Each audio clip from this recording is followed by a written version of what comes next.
नमस्कार दोस्तों, आप सभी का स्वागत है हमारे चैनल मिस्ट्रीज ट्यूब पर। आज की कहानी के पहले 2 पार्ट मैं चैनल पर पहले ही डाल चुका हूं। उन दोनों पार्ट के लिंक आपको डिस्क्रिप्शन बॉक्स में मिल जाएंगे। अगर आपने वो दोनों वीडियोस नहीं देखी हैं तो पहले जाके उन वीडियोस को देख लें। कहानी में अब तक हमने देखा, ये बात साफ हो गई थी कि लल्लन पर किसी बुरी साया का वास है जो अब पूरी तरह अपने उग्र रूप में आ चुकी थी। उसको ना ही कोई तांत्रिक ठीक कर पाया, ना ही किसी तरह वो काबू में आ रही थी। और वो आत्मा हमेशा अलग अलग तरह से पेश आती थी। कभी किसी भाषा में बात करती तो कभी किसी और भाषा में। आस पड़ोस के लोग भी इस शैतानी आत्मा से परेशान हो गए थे और बिना कारण ही बीमार होने लगे थे। कई लोगों ने तो अपना घर तक छोड़ दिया था और अब कोई उम्मीद नहीं नज़र आ रही थी कि इस आत्मा को लल्लन के शरीर से दूर किया जा सके। अब चलते हैं आगे की कहानी पर। लल्लन की माँ अपनी उम्मीद हार चुकी थी कि वो अपने बेटे को कभी वापस पा सकेंगी। इसके बाद उन्हें एक पंडित ने सलाह दी कि लल्लन को हरसुब्रह्म नामक दैविक स्थल पर ले जाएं। वहां जाकर इस शैतानी आत्मा से इसका पीछा छूट सकता है।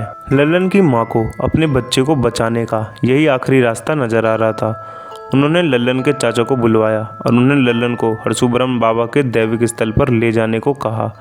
लल्लन के चाचा काफ़ी हिम्मती इंसान थे। वो उसे लेकर दैविक स्थल पर ले जाने को तैयार हो गए। वो किसी तरह लल्लन को लेकर उस स्थान तक पहुंच गए।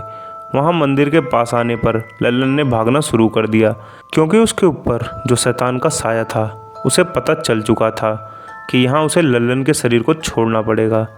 इस वजह से वह अपनी पूरी रफ्तार से भागने लगा। चाचा भी उसके पीछे भागने लगे। बारिश का समय था और हर जगह पानी भर गया था। लल्लन भागते हुए एक खेत में जा पहुंचा जो पूरी तरह पानी में डूबा हुआ था। वो उस खेत पर सरपट दौड़ रहा था और उसके चाचा ने जैसे ही पहला कदम पानी में रखा, उनका पैर खेत में धंस गया। वो किसी तरह आगे बढ़ने की कोशिश करने लगे, पर वो कुछ ही दूर चल पाए और वो कमर तक खेत में धंस गए और उधर लल्लन उनसे काफ़ी दूर निकल गया था। चाचा पूरी तरह निराश हो गए कि अब वो अपने भतीजे को नहीं बचा पाएंगे और वो वहीं खड़े होकर रोने लगे। उन्होंने हरसुब्रह्म बाबा से प्रार्थना की, अगर आज मैं अपने भतीजे को सही सलामत वापस घर नहीं ले जा पाया तो यहीं अपनी जान दे दूंगा। अगर आप में शक्ति है तो मेरे भतीजे को वापस ले आओ, नहीं तो मैं यहीं अपने प्राण त्याग दूंगा। और वो वहीं खेत में खड़े रहे। काफ़ी समय बाद उन्होंने देखा कि उनका भतीजा खुद ही वापस आ गया है। उसने आकर अपने चाचा को खेत से बाहर निकाला और वो चुपचाप उनके साथ दैविक स्थल की ओर चल पड़ा। जब वो दोनों वहाँ पहुँचे तो वहाँ के पंडितों ने लल्लन के ऊपर झाड़ फूँक करना शुरू कर दिया। उन्होंने बताया कि लल्लन के ऊपर कई आत्माएं एक साथ निवास कर रही हैं, जिनमें से अधिकांश आत्माएं बुरी हैं, सिर्फ एक को छोड़कर। सिर्फ उसी आत्मा के कारण लल्लन अभी तक जिंदा था, वरना सभी बुरी आत्माओं ने उसे अब तक ख़त्म कर दिया होता।